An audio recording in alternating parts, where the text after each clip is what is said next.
According to Mark Elliott, history professor at North Carolina, there are 718 Confederate statues up in public areas in the United States.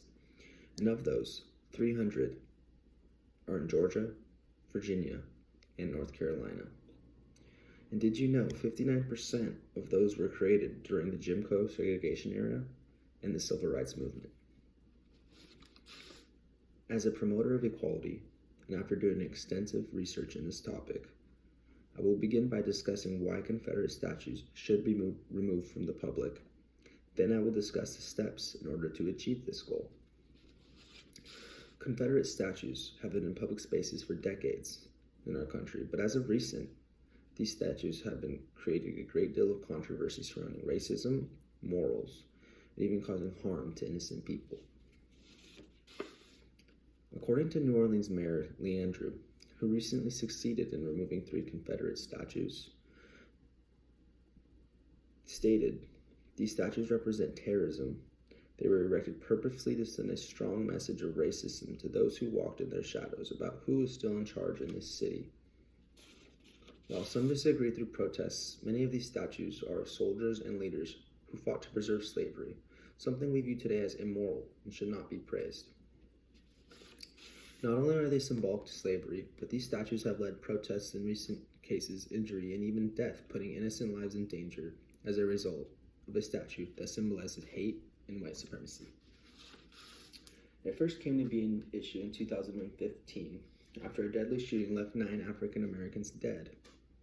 The shooter who left a Confederate flag at the scene was a white supremacist, Dylan Roof, who later confessed that his intent of the murders was to start a race war.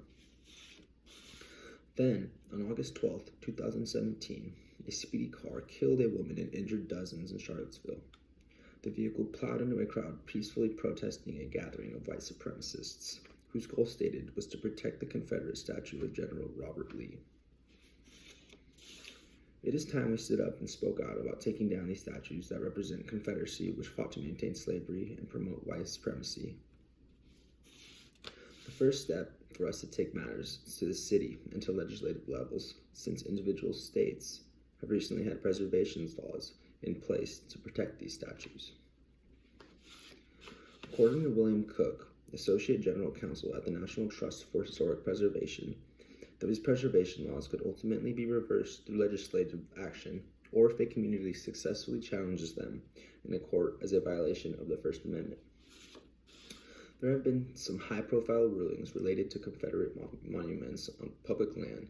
In those cases, the monuments have been removed on the grounds that they violate the Establishment Clause of the First Amendment, which prohibits state-sponsored religion, not the Equal Protection Clause.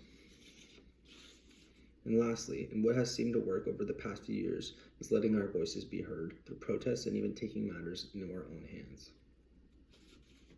For instance, in North Carolina, protesters took down the statue of Silent Sam, and although it was done illegally, it raised eyes and ears to listen to the community who had been speaking out against it, and they finally got recognition. After the protest, UNC Chancellor Folt stated, "The monument has been divisive for years, and its presence has been a source of frustration for many people, not only on our campus, but throughout the community. And efforts to figure out this solution have begun." It is important that our voices be heard, and as a result, city councils are working to determine the course of action to take before these statues continue to cause conflict and further separate our communities. In conclusion, today I discussed why Confederate statues should be removed from the public, as well as how we can go about removing them, even with strict laws in place. Now, the time has come to make clear the difference between properly acknowledging our past and glorifying the darkest chapters of our history. Thank you.